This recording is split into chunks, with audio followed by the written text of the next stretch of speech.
Olá, pessoal. Sou a professora Andressa Santos, professora de língua portuguesa, e agora nós vamos para o módulo 2, unidade 1. Vamos lá?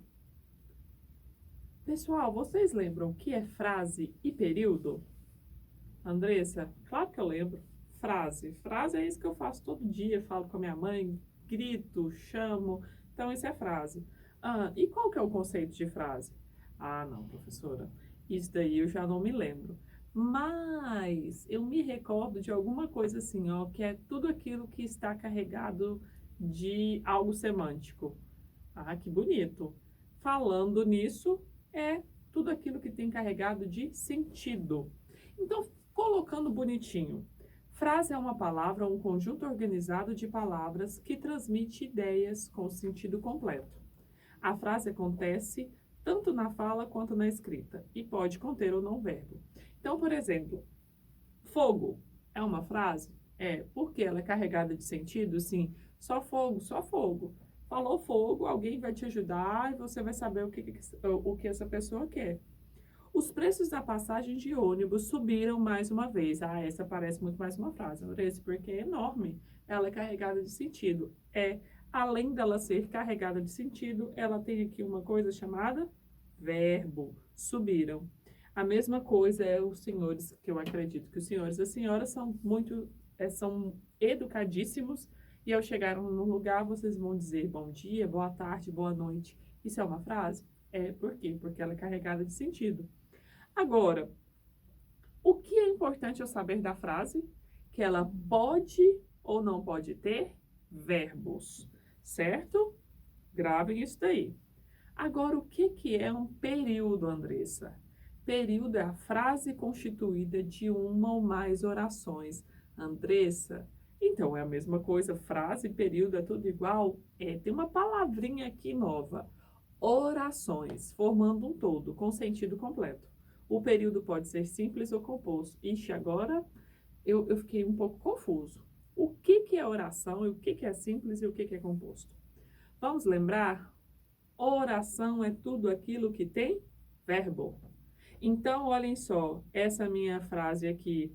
Os preços das passagens de ônibus subiram mais uma vez. Eu tenho aqui uma oração. Professor, então toda frase é uma oração? É. Toda oração é uma frase? Não. Fiquei confuso. Toda frase vai ser carregada de sentido e ela pode ter ou não verbo. Todo período, ele é uma oração. E a oração, para ser oração, ela precisa ter como prioridade verbo. Então, se eu tenho uma fala assim, boa tarde, ela não tem verbo, ela não é uma oração, ela é uma frase. Mas se eu falo, boa tarde, você pode me trazer um copo com água? Eu tenho aqui verbo, então ela é uma oração. E precisa estar carregada de sentido. Agora, eu disse também que ela é um período simples ou um período composto. Os preços das passagens de ônibus subiram mais uma vez. Quantos verbos eu tenho aqui? Um verbo só. Ele está aqui, ó. Subiram. Se eu tenho um verbo, eu tenho um período simples. Se eu tenho dois ou mais verbos, eu tenho um período composto. Então, eu falei para João, compre água. Eu falei é o meu primeiro verbo. Compre água é o meu segundo verbo. Então, eu tenho duas orações. Então, eu tenho um período composto. Certo? Não esqueçam disso. Oração precisa de verbo, frase pode ter verbo, como não pode ter verbo. Os meus verbos vão dizer as quantidades de oração que eu tenho dentro de um período. E como que funciona o período? Início da frase com letra maiúscula até a pontuação. Ponto final, ponto de interrogação, ponto de exclamação, até o final do sentido. Aquele é o meu período. E nesse período eu vou dizer, se eu tenho 5 verbos, eu tenho 5 períodos, eu tenho 5 orações. Ficou claro? Olhem só, eu trouxe aqui quem conhece aí Gonçalves Dias, né? Nosso poeta brasileiro também, que declamou: minha terra tem palmeiras, onde canta o sabiá. As aves que aqui gorjeiam, não gorjeiam como lá. E aí o Bidu vem: minha terra tem Coríntias, onde canta o sabiá. E minha terra tem minha terra tem palmeiras. Cada um tem o time que quiser. E olha a carinha, olha aqui a linguagem não verbal presente no texto, ó. A carinha dele de confuso. Não estava falando sobre time, né? Ele veio falar o poema, mas ele não entendia do poema do Gonçalves Dias. E ele foi pro time. Então aqui eu tenho, minha terra tem Corinthians. Eu tenho tem aqui meu primeiro verbo. Onde canta o sabiá? Eu tenho canto. Então eu tenho aqui um período composto de duas orações, porque eu tenho dois verbos. Minha terra tem palmeiras, também tem um período composto de dois verbos. Cada um tem o que quiser. Aqui eu também tenho um período composto de dois verbos, porque eu tenho um período composto porque tem dois verbos. Lembrando que nós temos a locução verbal.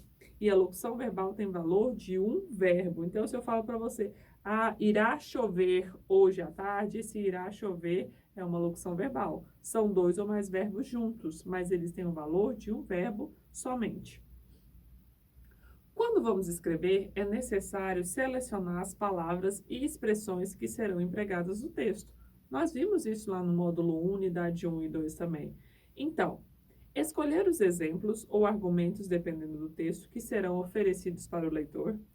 Decidir de que modo as ideias apresentadas serão encadeadas, se o texto vai ser dividido em mais de uma frase ou não. Quais expressões estabelecerão as ligações entre os diferentes trechos do texto. Eu falo para vocês, meninos, e coloco mais uma vez. Toda vez que vocês forem escrever, especialmente textos argumentativos, não façam períodos grandes demais. Por que, Andressa? Eu acabo me perdendo. Então, o ideal é sempre fazer trechos com períodos pequenos, porque torna o meu texto mais claro, fazendo com que o meu leitor entenda muito melhor aquilo que eu quero passar. E muito cuidado, que aqui está escrito, ou quais expressões estabelecerão as ligações entre os diferentes textos. Quem vai estabelecer essa ligação perfeita? As nossas conjunções, que vimos lá na língua portuguesa, módulo 2. A ordem que se escreve um enunciado, um período, também pode facilitar ou dificultar a compreensão do leitor. Vamos ver um exemplo? Frase e oração em período, então, são ideias muito importantes na reflexão sobre como os textos se organizam internamente.